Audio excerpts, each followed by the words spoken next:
मान्य सदस्यहरू, अब प्रतिनिधि सभामा विपक्षी दलको नेता मान्य श्री शेरबहादुर देउवालाई आर्थिक वर्ष 2077-78 को लागि नेपाल सरकारको वार्षिक नीति तथा कार्यक्रममाथिको छलफलमा भाग लिन समय दिन्छु।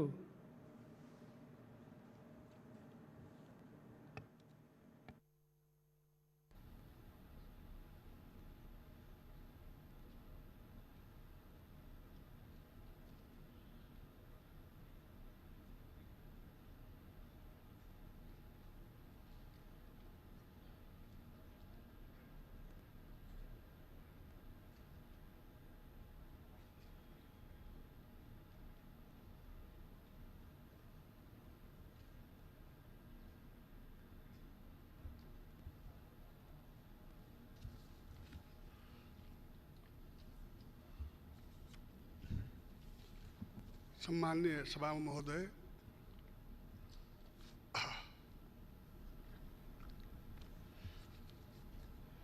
हामी सबैलाई थाहा छ यो असाधारण समय हो भनेर। यस्तो बेला नेपाल सरकारको आर्थिक वर्ष 2077-78 को नीति तथा कार्यक्रममाथि टिप्पणी गर्न सम्माननीय सदनमा उभिँदा नेपाल र नेपालीको आजको स्थिति र केही परिदृश्यलाई स्मरण गराइरहेको छु। एकातर्फ म कोरोना संक्रमणको जोखिममा जुझेर नेपालभरि अग्रपन्थीमा काम गरिरहेका स्वास्थ्यकर्मी,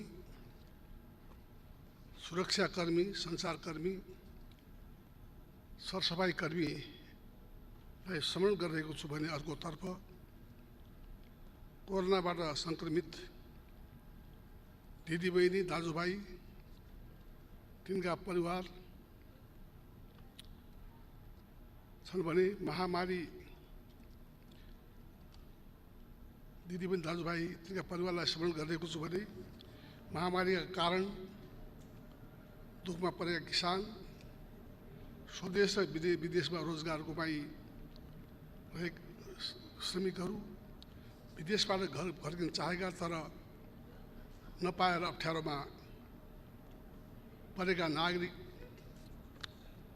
बसेको ठाउँमा राहत नपाएर सयौं किलोमिटर हिँडेर घर जान बाध्य हजारौं मजदुर, विद्यार्थी, बेरोजगार, उपचार पाउन कठिनाइमा परेका अन्य रोगीका बिरामी,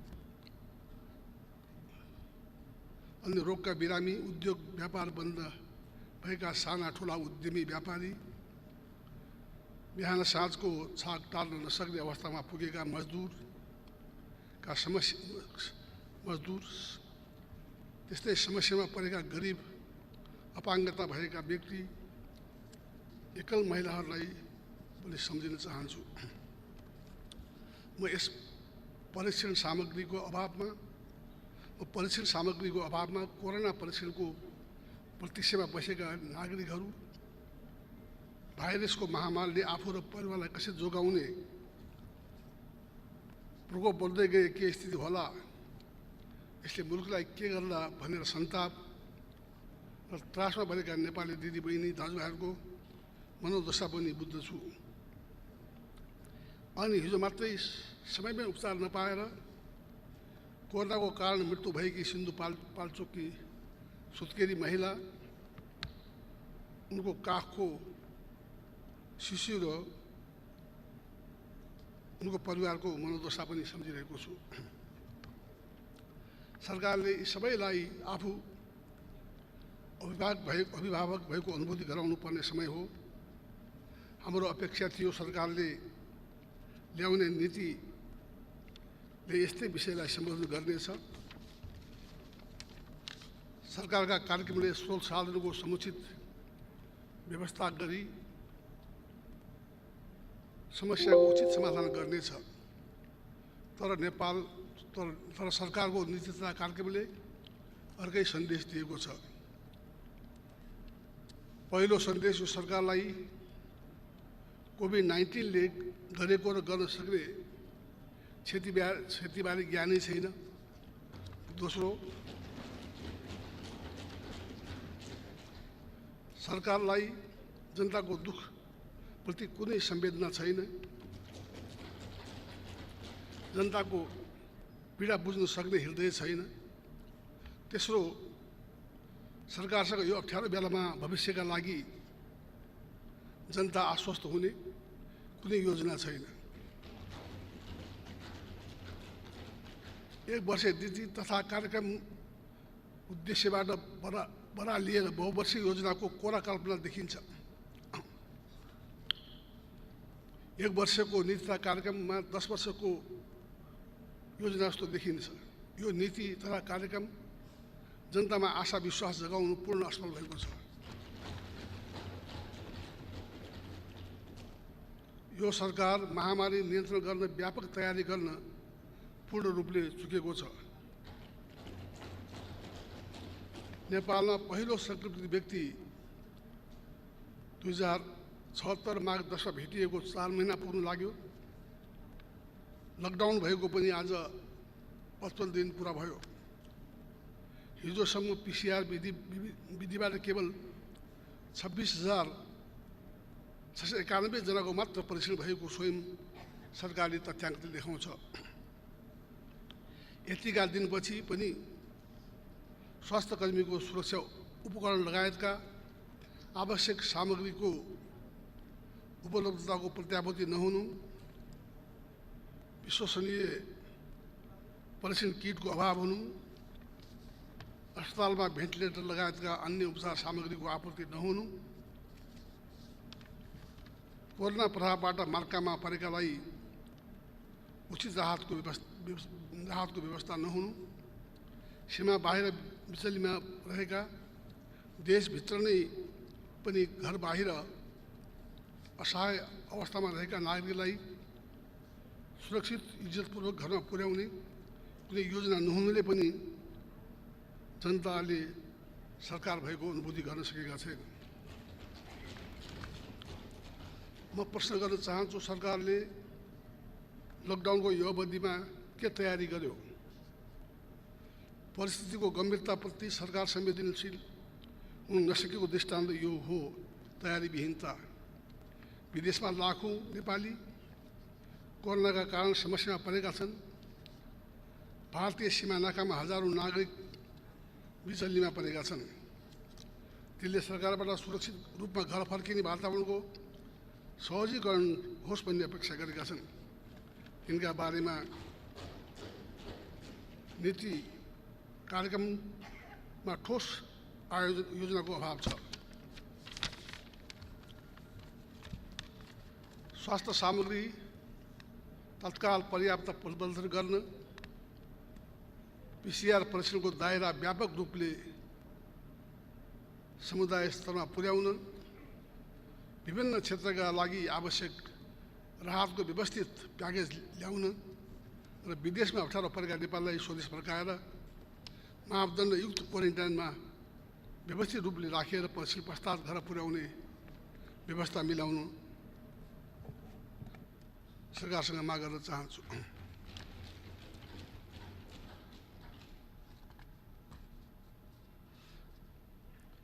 घर फर्किन चाहने अल्पत्रमा परेका खाडी मुलुक लगायतका विदेशमा रहेका नेपालीहरूलाई सुरक्षित रूपले नेपाल फर्काएर यिनको व्यवस्था गर्नु सरकारको कर्तव्य हो।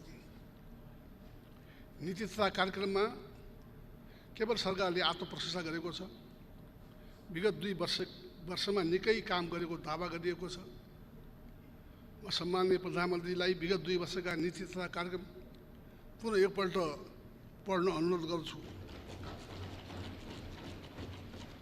जसले ती नयाँ नीति र कार्यक्रमका असत्य दावालाई उजागर गरेको छ। सरकारका 2 पहिलेका नीति कार्यक्रम हेरेर आफै लज्जित बन्नुपर्ने स्थिति छ। त्यो बेला 1 वर्षभित्र बनाउँछु भनेको गौतम बुद्ध एयरपोर्ट बनेको छैन। 3वटा मुख्य राजमार्ग छेउ बनाउँछु भनेको 765 kV transmission line, Nijgadh airport निर्माणको प्रतीक्षामा छन्। अहिलेका नीति कार्यक्रममा उल्लेख गरिएका 7वटै प्रदेशका प्रमुख सहरमा विद्युतीय बस सेवा सञ्चालन ल्याइने जस्ता केही सपना पूरा नभई बिना कुनै तुष्टिकरण तुलिएका छन्। यी त केही उदाहरण मात्र हुन्।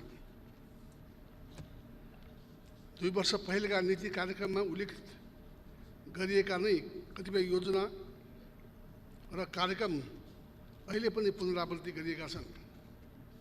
यसले नीति कार्यको कार्यान्वयन कति फितलो छ भन्ने कुरा देखाएको छ। विकासको गति गजबले अगाडि बढेको दाबी गर्ने सरकारलाई न्यून पुँजीगत खर्चको अवस्थाले जिस्काइरहेको छ। राजनीतिक प्रचार सुविधाका लागि जे पनि गर्छु भन्ने जस्तो सस्तो प्रवृत्ति मौलाएको छ। यसले नीति तथा कार्यक्रमका विश्वसनीयता र उच्च गरिमा हराएको छ।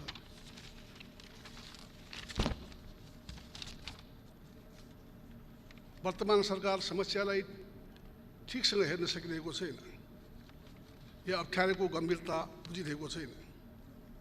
विगत 2 वर्षका कार्यक्रम अहिले पनि दोहोरिएका छन्।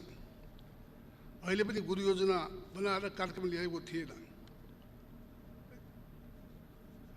अहिले फेरि त्यसरी नै दोहोरिएका छन्। यसले खर्चको लक्ष्य धेरै राख्ने सङ्केत मिलेको छ।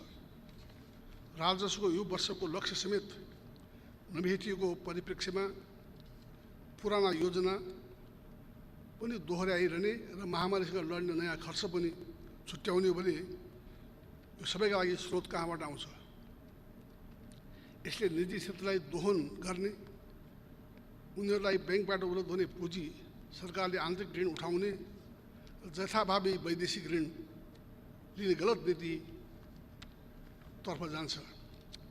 नीति तथा कार्यक्रममा सरकारले सुशासन, शान्ति सुरक्षा कायम गरेको, भ्रष्टाचार विरुद्ध कारबाहीलाई तीव्रता दिएको भनिएको छ।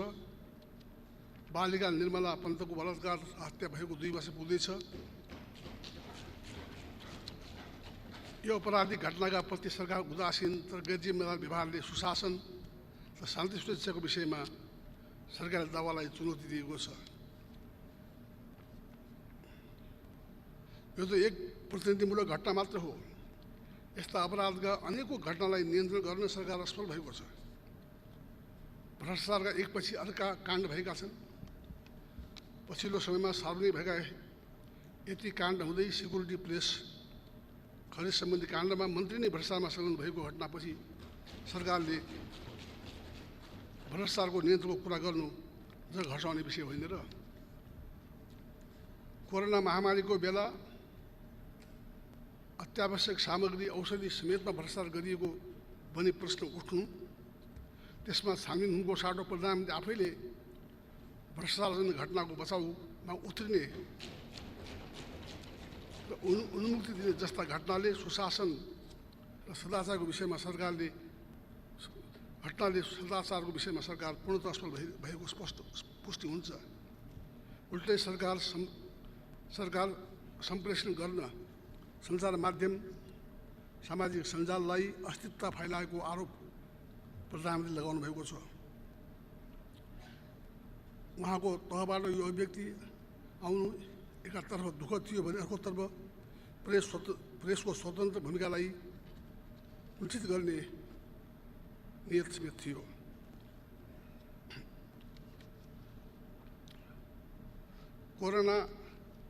कोरोनाले मुलुकका सबै क्षेत्रलाई अत्यन्त नकारात्मक रूपले प्रभावित गरेको छ।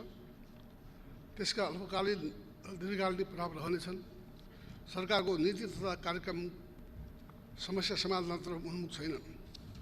देशभित्र उद्योग धन्दा, निर्माण क्षेत्रमा प्रभाव र विदेशमा बेरोजगारीबाट देश फर्किने ठुलो सङ्ख्या बेरोजगारीको समस्या भयावह रूपले बढ्ने देखिन्छ। यसलाई संशोधन गर्न सम्बोधन गर्न सरकारसँग इच्छाशक्ति, क्षमता, इमान्दारी र दूरदर्शिताको अभाव छ। सरकारको दावा विपरीत संहिताको कार्यान्वयनमा सरकार उदासीन रहेको छ।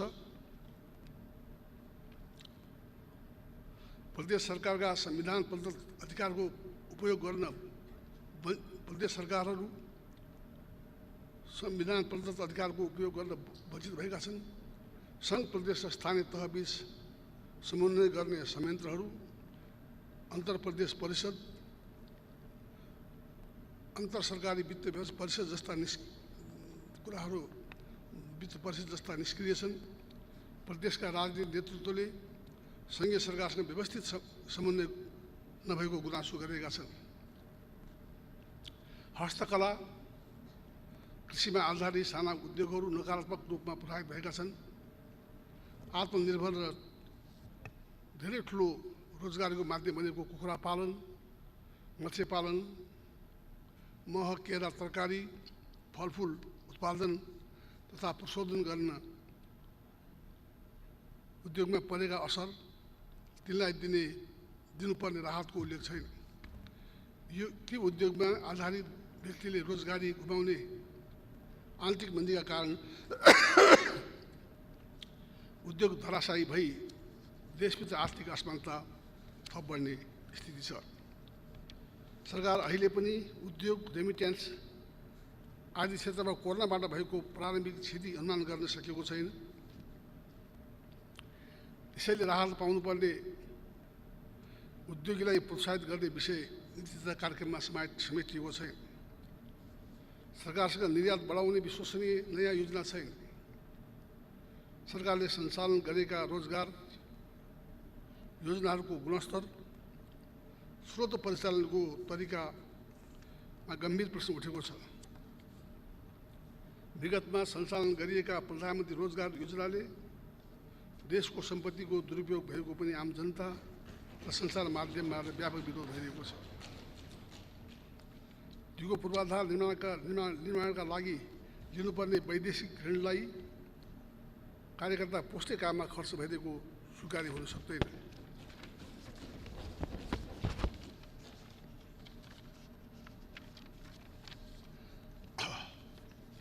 अहिले कोरोनाबाट व्यापक रूपमा प्रभावित भएको क्षेत्र पर्यटन पनि हो। पर्यटन प्रवर्धन सम्बन्धी कुनै नीति आएको छैन। केही एयरपोर्टको निर्माण मर्मत मात्र दिगो गुणस्तरीय पर्यटनको स्रोत होइन। सबैभन्दा बढी राहत चाहिएको पर्यटन क्षेत्रमा पुराना सामान्य किसिमका विषयको पुनरावृत्ति बाहेक कुनै नवीन सोच र योजना छैन। राष्ट्रिय गौरवमा परेका योजनाको अवधि लागत दुवै बढेको छ। सरकारले उच्च प्रविधि प्रयोग गरेर सडक बनाउन सकेको छैन। सही योजनाको छनौट, विकास कार्य गुणस्तर, निर्माण क्षेत्रमा निर्माणको क्षमता वृद्धिमा ध्यान दिएको छैन। ऊर्जा क्षेत्रको कार्यक्रमले निजी क्षेत्रलाई व्यवस्था गरेको छ। कैयौँ योजना महामारीले पीडित छन्, त्यसलाई राहत वा अन्य कुनै व्यवस्था गरेको छैन। यस्तो अप्ठ्यारो बेलामा पनि सरकार मितव्ययीको पक्षमा देखिएन। यो सरकार आफैले गठन गरेको आयोगको मितव्ययिता सिफारिस समेत लागू गर्न तयार छैन। वैदेशिक ऋण निरन्तर बढिरहेको छ। सरकार मितव्ययी हुनु र वैदेशिक ऋणका निम्ति पारदर्शी हुन आवश्यक छ। नेपाली भूमि अतिक्रमण, खास गरेर डिम्पिया, धुरा, लिपुलेख, कालापानीबारे नीति कार्यक्रममा उल्लेख भएको विषय सकारात्मक छ, तर यो अपूर्णीय पनि छ। मित्र राष्ट्र भारत, चीन दुवै मुलुकले सन् 2015मा गरेको सहमति अनुरूप नेपाली भूमिमा भारतबाट सडक निर्माण गर्ने कार्य गरेको छ। दुवै छिमेकी मुलुकबीच भएको सहमतिको नेपाली काङ्ग्रेसले तत्कालै विरोध जनाएको र सुशील कोइराला प्रधानमन्त्री भएको नेपाली काङ्ग्रेसको नेतृत्वको सरकारले प्रोटेस्ट नोट समेत पठाएको म स्मरण गर्न चाहन्छु। नेपाली भूमिमा भएको अतिक्रमण र सडक निर्माण बारे छिमेकी मुलुक मित्र राष्ट्र चीनसँग समेत उच्च स्तरमा सार्थक परिणाममुखी वार्ता गरी समस्याको समाधान गर्नुपर्दछ।